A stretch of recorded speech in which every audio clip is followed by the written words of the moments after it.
Kisha Mungu akamtokelezea Abrahamu akamwambia, mtoe mwanao Isaka unayempenda, uende naye kati ya mlima nitakao kuonyesha, ili ukamtoe kama sadaka. Siku iliyofuatilizia Abrahamu aliamka asubuhi na kutafuta kuni ambazo atatumia kutekelezea sadaka.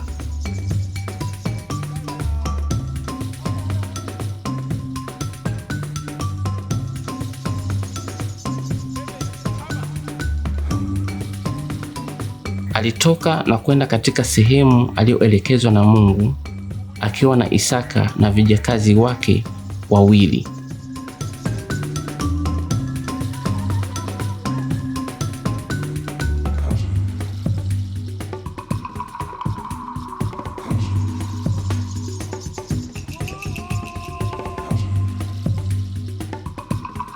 Kwa siku ya 3 ya safari, Abrahamu aliona sehemu aliyokuwa atoe sadaka kwa umbali.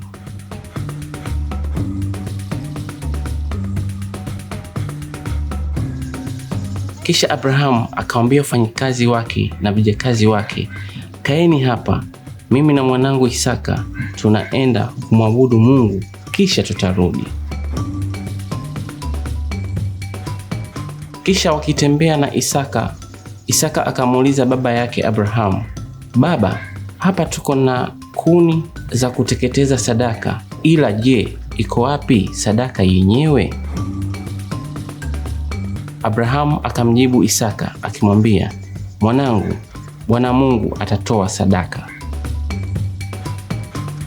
Kisha wakatembea hadi wakafika sehemu ambayo Mungu aliwaonyesha na kuwaelekeza.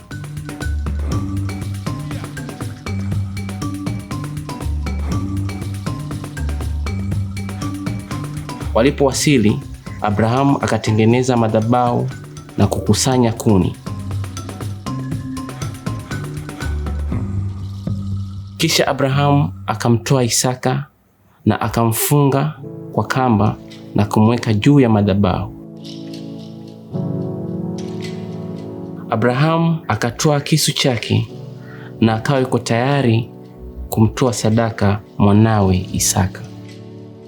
Kwa wakati huo huo, malaika wa Bwana akamtokea, Abrahamu, Abrahamu, usimdhuru mwanao, kwa kuwa nimeona heshima uliyompatia Bwana Mungu wako, na hujamsaliti kwa kutokataa kumtoa mwanao kama sadaka.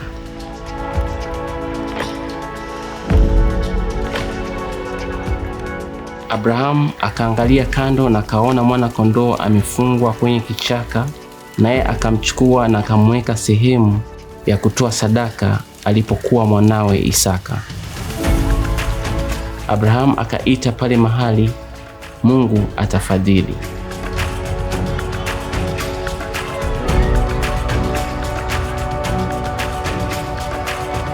Naye malaika akanena kwa Abrahamu akisema, kwa kuwa umemtii Bwana Mungu wako kwa kujitolea kumtoa sadaka mwanao Isaka, kwa kweli nitakubariki na nitakupatia wana wengi kama ilivyo nyota juu angani, na kwa kweli nitakubariki juu ya mataifa yote na familia yako, kwa sababu umemtii Bwana Mungu wako.